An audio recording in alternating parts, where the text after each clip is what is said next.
For the anthropometric measurement of waist to hip ratio, first you measure your waist in inches, which is above the belly button. So it is 36 inches, and then you measure your waist, and it is 43 inches. So that gives you a waist to hip to waist ratio of 0.84. Anatomical position. The clavicle is superior to the hip. The femur is inferior to the radius. The ribs are anterior to the spine. The hamstrings are posterior to the quads. The neck is medial to the shoulder. The eye is lateral to the nose. The elbow is proximal to the wrist. The ulna is distal to the humerus. The skin is superficial to the muscle underneath it, and then the ribs are deep to the muscle.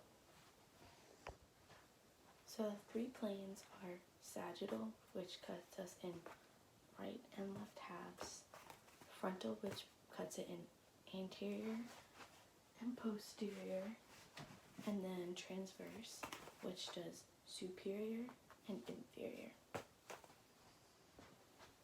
The medial lateral axis passes horizontally side to side. The anterior posterior axis runs front to back horizontally. The superior inferior axis passes up and down. And then the center of gravity is right here for a person. The motions in the sagittal plane are flexion, extension, and hyperextension.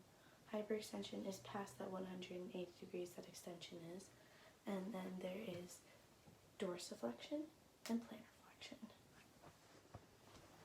The motions in the frontal plane are abduction, adduction, elevation of the scap, depression of the scap,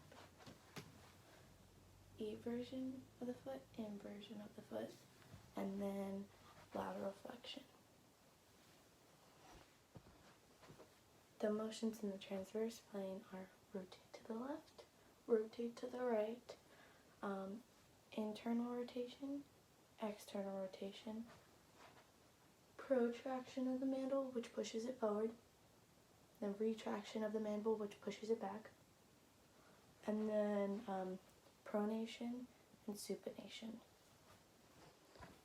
Motions in the multiple planes are circumduction, and then pronation of the ankle, supination of the ankle.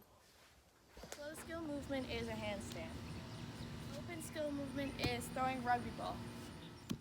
So motion is a change in position that cannot be paused without force, so any type of motion.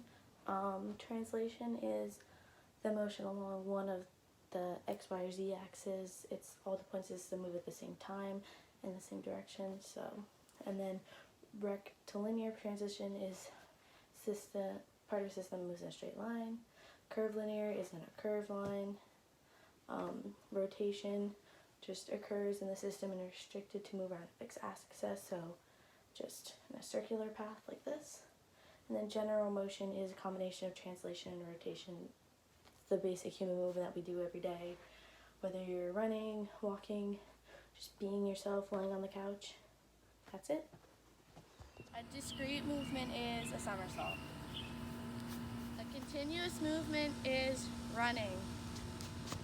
A serious skill is a free kick in soccer. An example of a simple kinetic chain is your leg, and then an example of a complex kinetic chain would be your torso. An example of an open kinetic chain would be a bicep curl. Don't have a weight, sorry. And an example of a closed kinetic chain would be a squat.